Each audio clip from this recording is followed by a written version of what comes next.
David Simas. That's a good sign. A native of Taunton, Massachusetts, David was appointed Deputy Chief of Staff to Massachusetts Governor Deval Patrick in 2007. He had joined the Obama administration in 2009 as a Deputy Assistant to the President, working with senior advisors David Axelrod and David Plouffe. What's up with all the D's there? The Davids.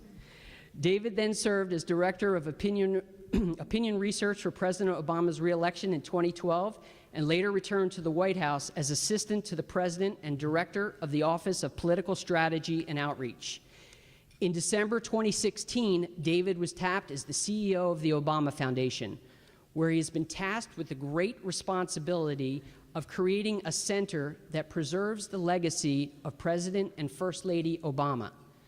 The Obama Presidential Center, which is currently under construction in the south side of Chicago, will include a library holding the presidential archives, a museum focusing on the Obama presidency and issues of the time, as well as space for ongoing programs and initiatives that advance the Foundation's mission. Ladies and gentlemen, David Simas.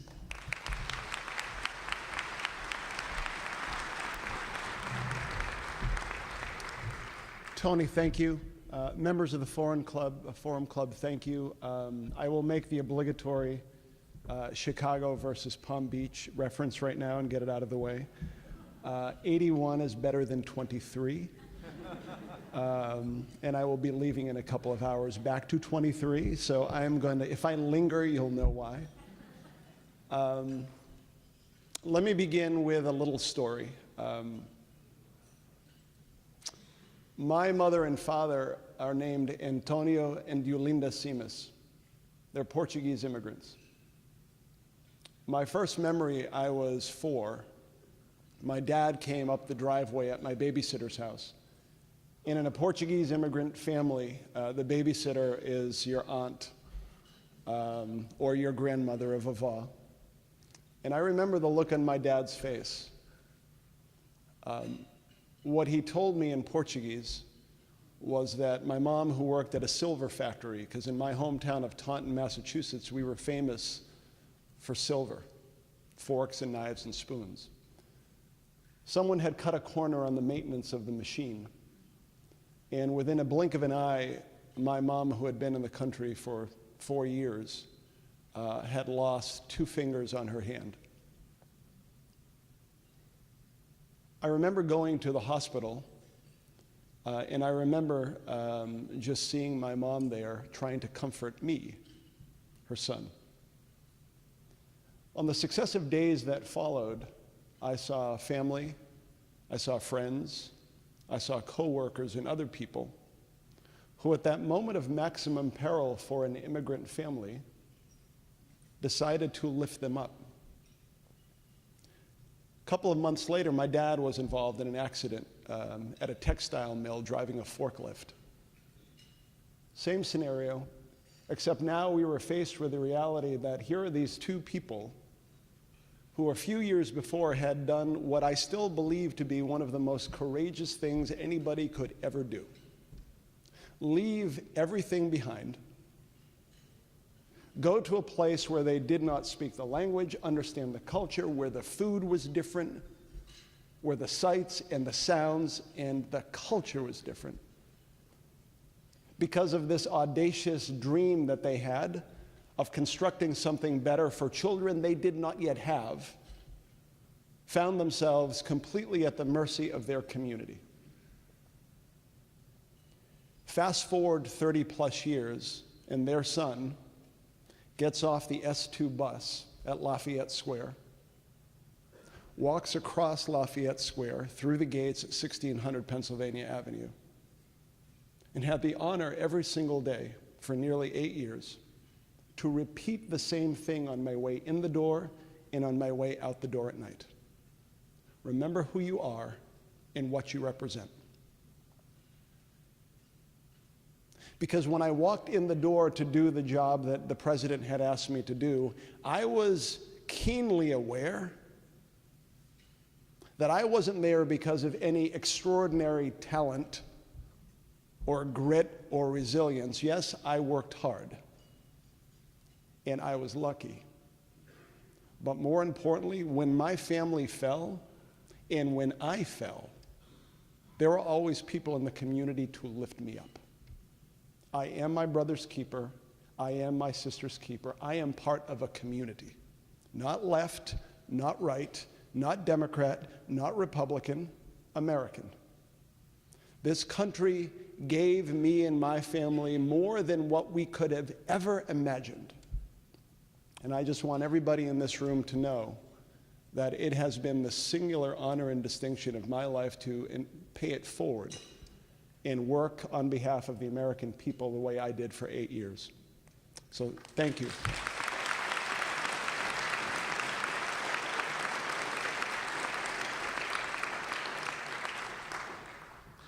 One of the best parts of the job that I had, working for first David Axelrod, then David Plouffe, and always for the 44th President of the United States.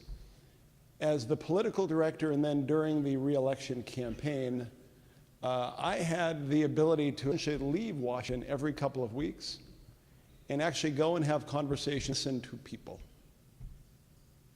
Listen to them in their communities about what they cared about and what they didn't care about.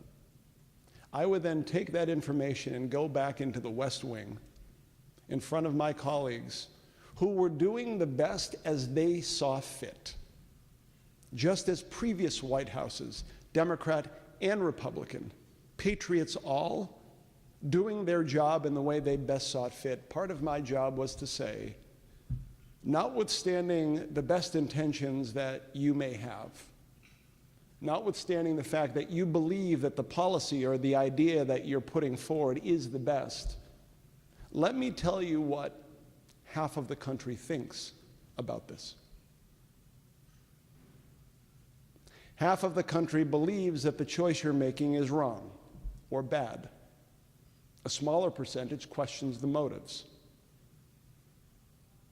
Half of the country believes that the intentions that you have are not in service of the public, but have pure political undertones. Half of the country or more is living through the effects of a recession that was so deep and severe that it questioned their entire view of the America that they once knew, and so deeply and desperately wanted it to go back to the way it was before. The president gave me that space every single day to force all of my colleagues and myself to question our assumptions.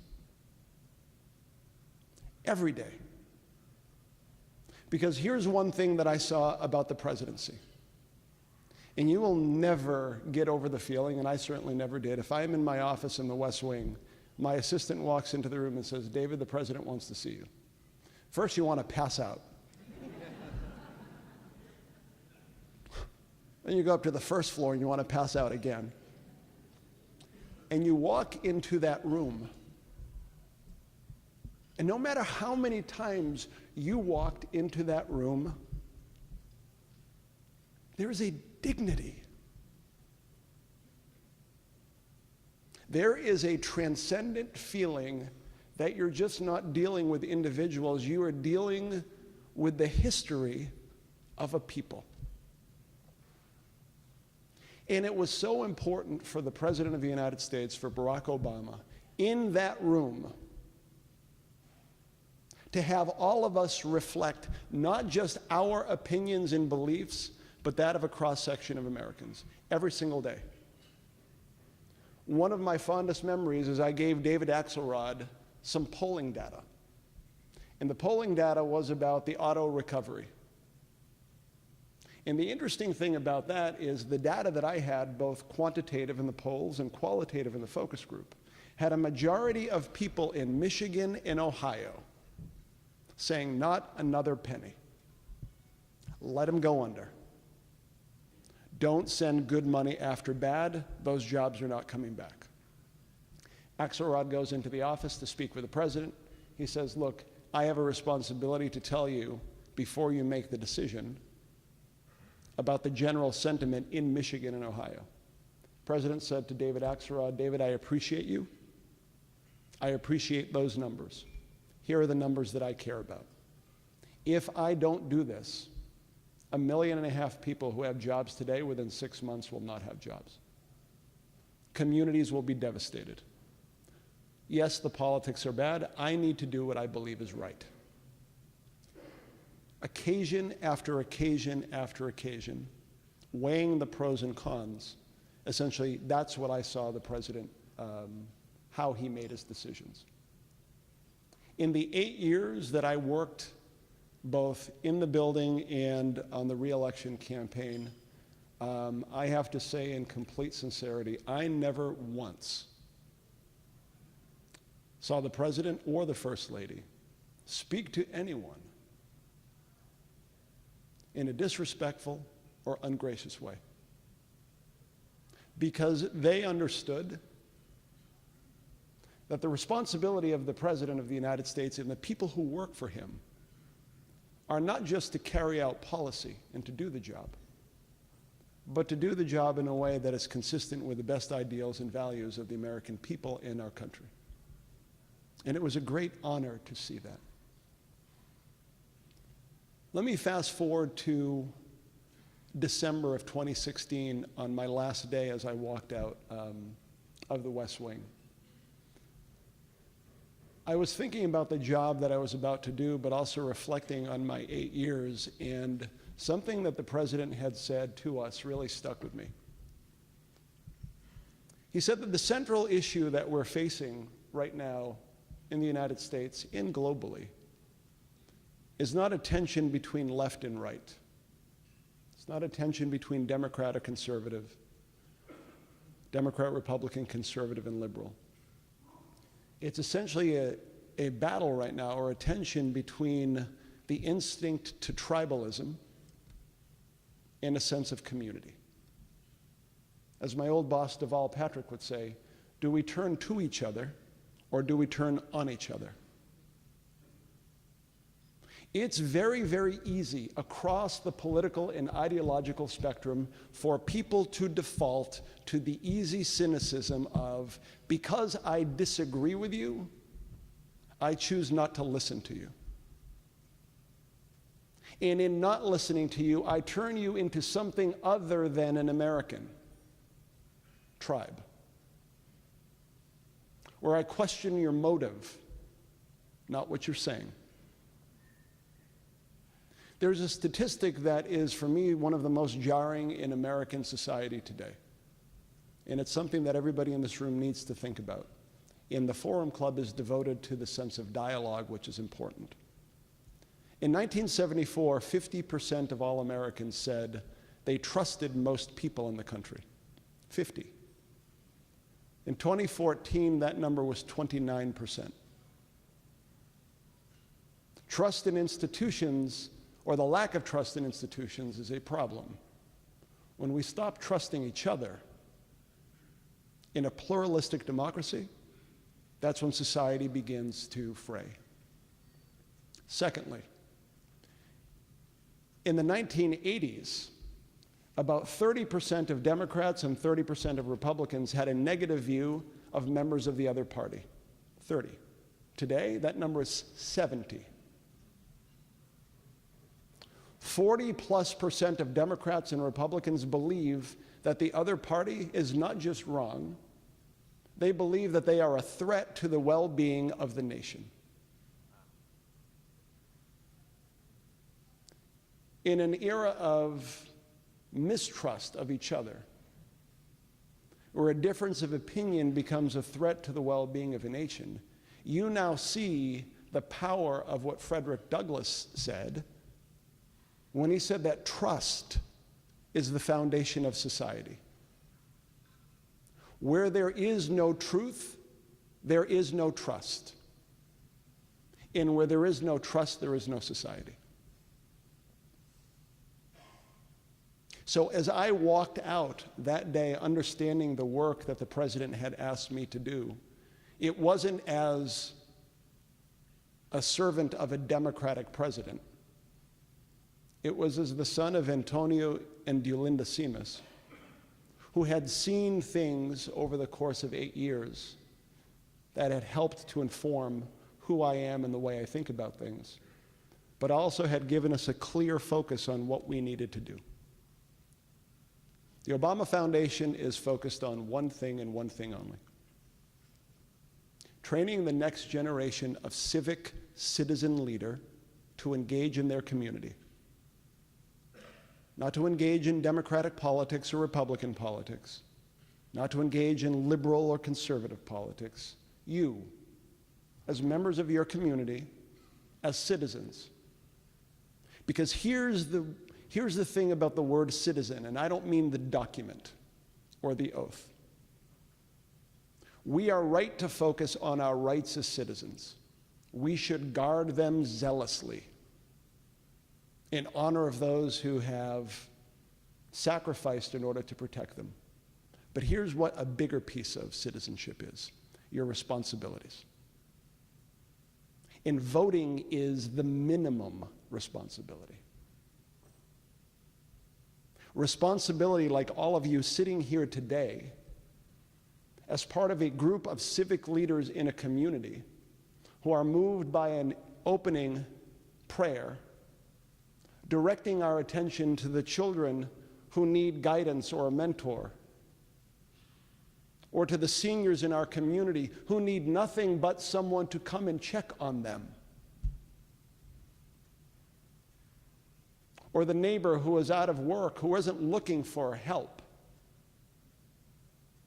but because work is the center for many people of their dignity. How do you lift them up in that moment? These are all the foundations of what civic and citizen leadership is. Because here's the magic of that. When I go and knock on the door of the 90-year-old woman down the street to check in on how she is, she's no longer viewing me as David Simas, Democrat. When I help to read to a child at school, I don't check their partisan identification of their parent. Engaging at the local level as a civic leader and as a citizen is actually the way that you begin to repair the frayed civic society that I talked about. Person by person, neighbor by neighbor, community by community. In instilling in this next generation of leader an ethos that says, your responsibility for leadership isn't about your ego. Don't do the job because you want the job. Do the job because you want to do the job. This is the moment that we have right now. Let me leave you with, before I open it up to Q&A, with one final story that is meaningful for me. I was able to go with the president to the 50th anniversary celebration of the signing of the Civil Rights Act. Taking Air Force One and landing in Austin, Texas, and then going in the motorcade to the LBJ Library for that occasion with that president was one of the highlights of my life.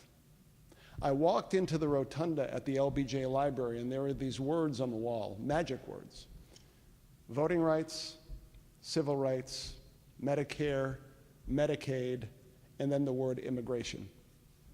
And when I saw the word immigration, I started to cry.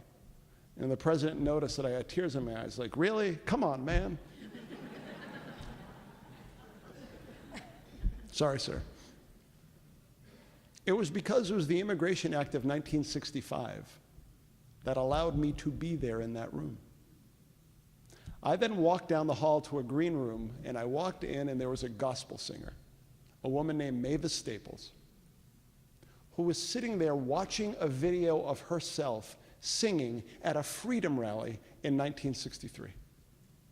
Standing behind her in that room was one of my heroes, Congressman John Lewis, who was saying to Miss Staples in that wonderful voice and cadence that he has, that what a wondrous thing it is that I'm about to introduce Barack Obama this day. An hour later, after the president finished his speech, he came back to the green room, and there were 10 people who had written him letters. The first woman in line, this mom from Austin, Texas, burst into tears. She hugged the president, and she said, "My son is alive today because of you." And she kept repeating that to him. She then turned to me, and clearly her vision was obscured by her tears, because she said, "Young man,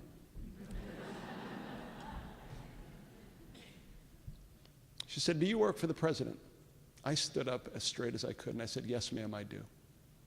She said, "You tell everybody that my little boy is alive today because of you." On the flight back to Washington, as I reflected on that hour and a half, here's the way I tied it all together. The son of Antonio and Deolinda Simas, immigrants, was able to become an assistant to the President of the United States. Not because of the courage of a member of Congress or a president who signed the law, but because of hundreds of thousands of people who decided that something needed to change and changed it.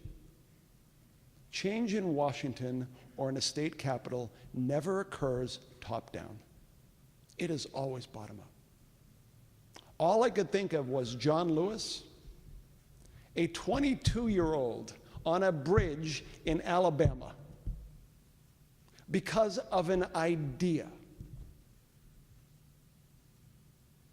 Civil Rights Act occurred and passed not because LBJ signed it or because of all of the votes that occurred in Congress. It occurred because of hundreds of thousands of people like John Lewis in their communities who said, "You know what? Things are going to change." And then all I could think of was that mom, whose son was alive not because of Barack Obama and certainly not because of me, but because millions of people in 2007 and 2008 essentially thought that they were engaging in change. And for this woman, they did. Cynicism is easy. It's easy to engage in a Twitter-fed, us versus them, me against you, left versus right, Democrat versus Republican, nonstop shouting match. That's easy. Hope. Engaging with people whom you disagree with and seeing their humanity first rather than the distinction of the difference. That's hard. But nothing so worthwhile has ever been required. And so, in conclusion, I want to say to you in this room, both Democrats and Republicans, independents, liberals, conservatives, moderates, Christians, Muslims, Jews, people who don't have a specific faith. The work that we are doing at the Obama Foundation is about you. It is about that simple notion that is at the heart of this democracy, that the most powerful office in the land is the office of citizen. I look forward to engaging with all of you in that effort. Thank you.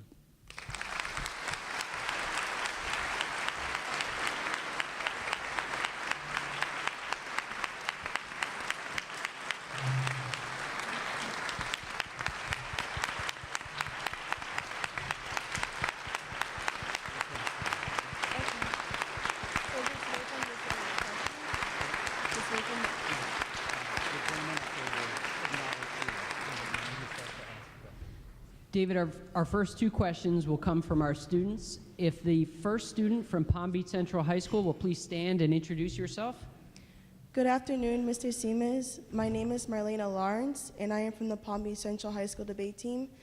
Politics in our country appears to divide us more than ever. How did we get to be a nation of such extreme differences? Must politicians appeal to the extremes to get elected? Is the problem with the politicians or with the citizens? Such a great question. Thank you.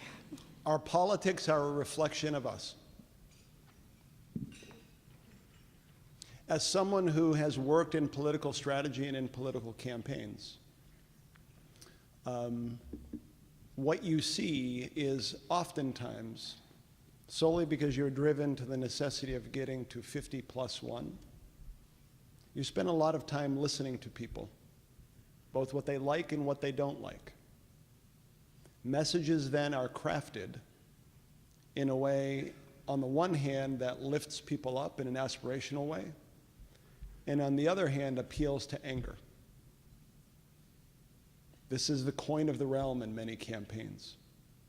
But in a lot of ways, it is a reflection of broader currents in society.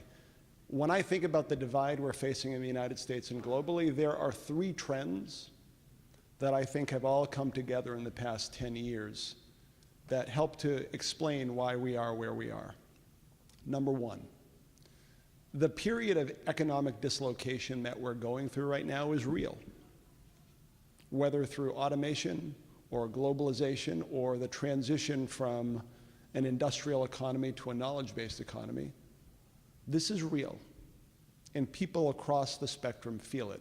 It's not isolated to party or party idea. That creates a justified level of anxiety and anger. Number 2, the last time the immigrant population in the United States was this high was 1921. In the 1920s, all of a sudden immigration shut down until 1965. Much of the rhetoric that you hear today relative to immigration is not only an echo, but almost word for word from the same language that you heard in the 1920s. Why does that tie into the first factor? Because in periods of economic dislocation, sometimes political campaigns become a function of whether or not you can make the voter point up or down in terms of the cause. We've all heard what it sounds like when you point up. Corporation is shipping the job overseas. The CEO and the board is focused just on profits and not people. A lot of it is real, a lot of it is rhetoric. When you point down, oftentimes today you hear an attack on the immigrant. That's factor number 2. Factor number 3, which all of us need to understand, is, in my opinion, the most important factor, is the way we communicate with one another today. This is not an attack on social media companies. Far from it. But think about this. In 1996, after the Dole-Clinton election, people were asked a question in a poll. The first question was, which TV network do you trust the most? ABC, NBC, CBS, or CNN? No MSNBC and no Fox. That was the first question. The second question was, okay, now who did you vote for, Clinton or Dole? There was almost no variation by network in terms of the result, Clinton or Dole. What that basically says to me is that, notwithstanding partisanship, there was still this coherence in terms of where people got their news, and their news was relatively similar. Fast forward to 2016. Same question is asked. Which news source do you trust most? Now include MSNBC and Fox. Then you ask, who did you vote for, Clinton or Trump? I think everybody knows the way this plays out. For those who said they trusted Fox the most, President Trump won by 66%. For those who said they trusted MSNBC the most, Secretary Clinton won by 70%. So all of a sudden you have this dynamic where people, depending upon what they're watching and what's on their Twitter feed or Facebook feed or Google News feed or Yahoo feed, based on the way the algorithms are structured, you are now siloed into an echo chamber that has the effect of locking you in to your ideological chamber. Us, them, me, you. Not a difference of opinion, but you're a threat to the well-being of the democracy. All of those factors together, I think, play into this mix of the way the politics in society play at large. So thank you for the question. Very welcome. Thank you. Could we get the next student question, please? Good afternoon, Mr. Simas. I'm Valerie Peralta, and I'm from the Palm Beach Central High School debate team. If you had the opportunity, what would you do to improve the Affordable Care Act now that the policy's been implemented? Yeah, so a couple of things. One is we would probably add another tier, because the way the Affordable Care Act was structured, there are different tiers of coverage, some with higher deductibles, others with lower. We'd probably add another one. The other thing that I think, if there were an opportunity to amend it, in some counties, mostly rural counties, simply the way population distribution has occurred, that you would want to add some form of Medicaid-like option for folks to fill gaps where essentially either they're priced out or there's no competition in the market. Those two things, I think, would be the most important ones. The interesting thing about that debate, because I was there in 2009 and 2010, I remember meeting after meeting that President Obama would have with Republican senators, and I'm not going to name names, and he would say to them, what would you like to have included in the Affordable Care Act? In meeting after meeting, Republican senator would say, I would like to have A, B, C, or D. Usually the president would say, okay, we'll make sure that it's included. And then the president would say, okay, can I count on your support? And usually the answer was, unfortunately, sir, we can't. And then the question was, well, why? And the response was, well, if I do it, I'm going to be primaried, and there's a pretty good chance that I'm going to lose the seat.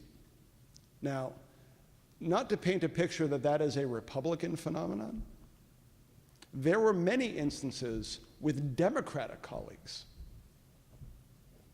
especially around the question of trade, where in conversations they would make a suggestion of a way to improve or make it better, which we invariably would incorporate, and then the question would be asked, okay, will you support this? And the language was exactly the same. Unfortunately, we can't, because we'll be primaried, and I don't want to run that risk. Some specific answers to the substantive question, and then an aside that I just couldn't help myself with. Thank you for your question. Thank you. The stock market is at all-time highs. Unemployment is at 4%. Consumer confidence is at a 13-year high. President Trump's approval ratings are in the 30 range. Why are they down at that low level? Because approvals right now are more a function of partisanship or negative partisanship than they are about the objective reality of the economy for people. Let me give you a couple of examples. Consumer confidence during the Obama years precipitously dropped twice. I mean, collapsed twice. And it wasn't as a result of any kind of economic report. It wasn't as a result of a jobs number or a GDP number. It was the two times, once when we almost went over the debt cliff, and then the other time when the government shut down. Neither one of those had anything to do with a real lived experience of the economy for people, but rather it was a reaction of the dysfunction in Washington. That's the first piece of this. Here's the second piece of this. The Obama-Romney race in 2012 was probably the first time in the modern era where both of the candidates received 90% of their vote, 90% of the vote of their partisans. The days of split ticket voting in many ways have ended. And so it's important to understand that when people view partisanship right now, there is an identity, actually, that comes with partisanship. And when a partisan is presented with negative information about his or her president, the person will sometimes engage in what's called motivated reasoning, which is you never concede the fact, because to do so is to undermine your identity. Here's sometimes what you will hear, and we heard this relative to both President Trump and Secretary Clinton. Bad news story. First reaction, who's the news source? I don't believe them, I don't trust them. You never get to the underlying substance. Second reaction, even if there's a clip, what did he or she say before? What did he or she say after? Context, I don't trust the clip that I'm seeing. Third, so-and-so is a negotiator. They don't mean it. Fourth, so-and-so is a master legislator. They're doing this for leverage. Fifth, and the most frequent, yes, I agree with what they said is bad, but the other side is worse. That last point, I agree with what I said is bad, the other side is worse, goes to this phenomenon called negative partisanship. There is a series of questions in, it's either Pew or Reuters, I don't remember which, that essentially asks people why they identify as either Democrats or Republicans. And then it gives them a series of choices. Usually either number one or number two is the following, because I disagree completely with the other side. Right? So imagine either a Democrat getting a call from a pollster during the Obama years saying, there's a scandal that's broken, do you approve or disapprove of the president? 90% of the time, the Democrat on the other end of the phone is going to say, I approve, because I don't believe all of the things that are being said. And the same thing applies today with President Trump. President Trump's approval ratings, similar to President Obama's, different just in terms of mid-30s versus mid-40s, where we were for a large percentage of the presidency, except during the run-up to the elections. One thing you could always count on, among your partisans, your support is in the 90%. And so today, when you look at President Trump's numbers, you will see that same level of base support that looks just like President Obama's.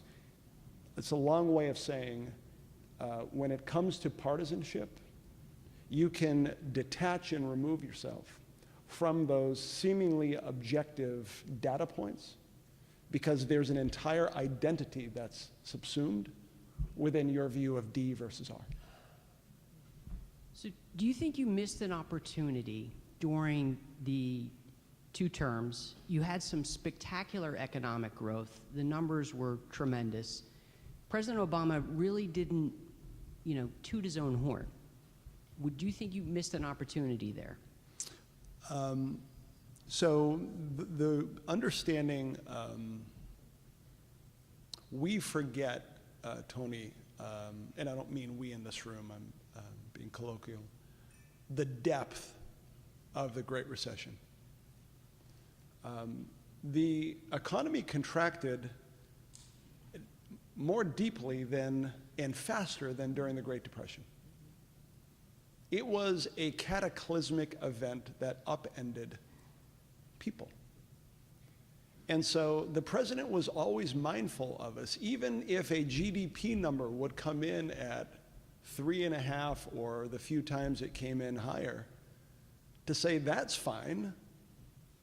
But there are millions of people who are still recovering from the fact that their home is underwater, the fact that they had a job for 20 years and now have to go through a retraining to do another job that many of them don't want to do. It was always imperative for him to say, we are making progress, but it is not enough. And frankly, that was just the truth of the matter in the way the president wanted to describe it. An interesting anecdote, when we were getting ready for the reelection campaign in 2012, and we looked at some of the polling data to get ready, one of the things that was really stunning to us, because if you looked at all the metrics, it said that Barack Obama should not be reelected president of the United States. Unemployment was above the benchmark number. Consumer confidence was worse than historically it had been. His approval rating was in danger territory, but yet all of the polls that we had kept on coming back with him tied with the generic Republican. So we conducted a series of focus groups usually in Iowa. We always love to go back to Iowa. And here's what we heard. I don't think he's doing a good job. I think the economy's terrible. I think the country's heading in the wrong direction, and I'm disappointed. Moderator, okay, why are you undecided? Response, because I think he's doing his best, and I think he walked into the worst situation any president has walked into since FDR, and I'm willing to give him another shot. And so anytime you talk about the economy in the post-2008 dynamic, you always have to begin with the reminder of what people felt to really carry the discussion forward. So we have a debate or a divide that's also coastal versus the heartland. And where do you see that working its way out? So this goes into, Tony, what I was talking about, the shared, in some ways, the lack of shared experience. There is a wonderful book that I commend to everyone. It's called The Big Sort. And it describes how in 1976, and I'm going to use the numbers roughly, there were maybe 20 what were called landslide congressional districts. Those are districts that either President Ford or Governor Carter won by more than 20%. 20 out of the 435. In 2016, that number, I believe, was over 250. Not only do people otherize themselves, but frankly, we are living in isolation from each other. There was a wonderful, President Obama went to New York to campaign for Mayor de Blasio when he ran for the first time. And he loves to tell the story. He's in Brooklyn, and all of a sudden he gets out of the president's car. The president's limo is called the Beast. And opens the door, and all of a sudden there are thousands of people screaming, "We love you, we love you." And he says, "I love you back." And then he said, and a woman said, what can we do to help, Mr. President? And he said, "Move."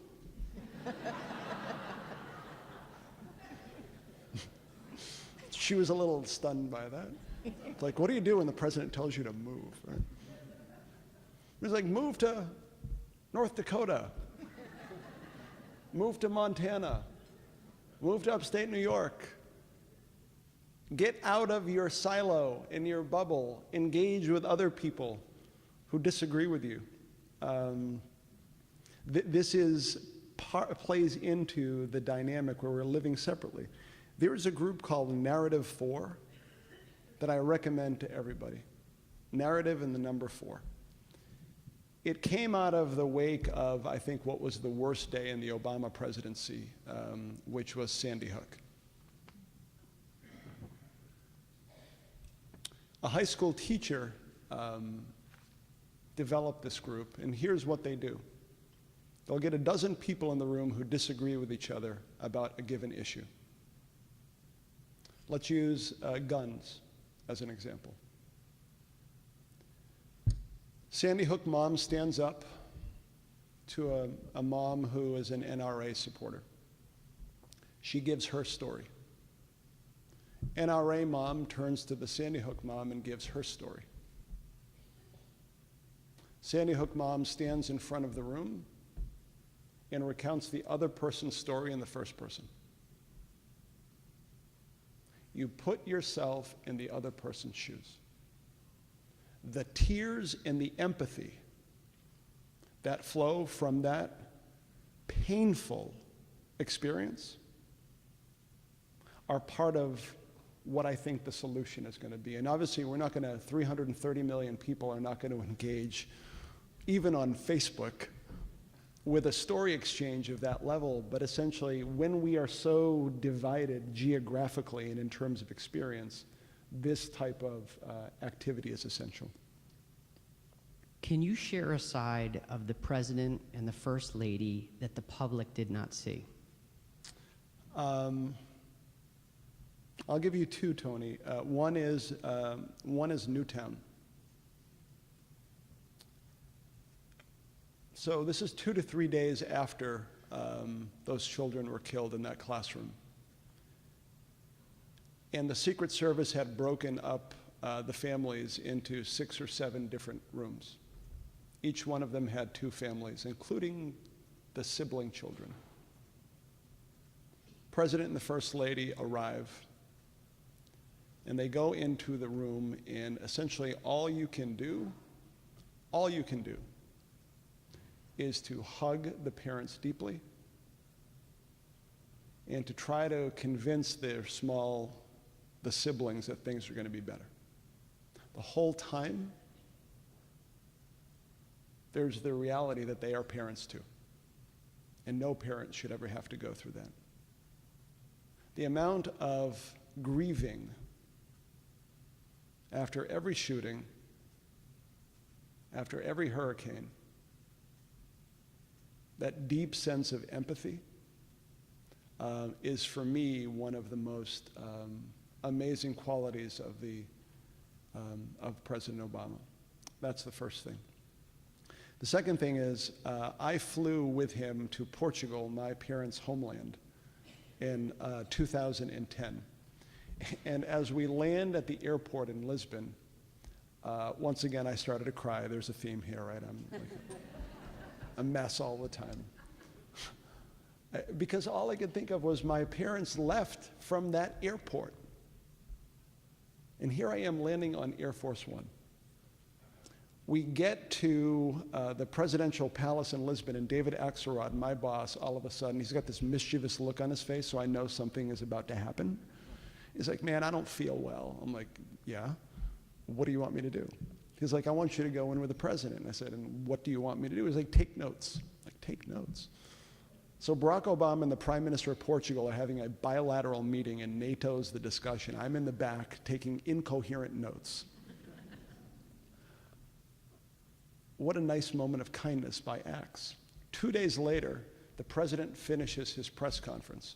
He's walking towards the hall, and the press conference was about NATO troop levels in Afghanistan and Iraq, sending men and women to harm's way. It does not get bigger than that. All of a sudden, I hear him say, Simas, where are you? You're all familiar with the Brady Bunch? And you know when Peter has that 13-year-old boy voice moment, right?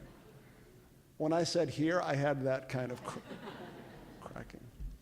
All of a sudden, I walk up to the president. He puts his arm around me, and he says, ladies and gentlemen of Portugal, I want to introduce you to my young Portuguese-American advisor, David Simas. David, say hello to Portugal. So I broke into the worst Portuguese ever.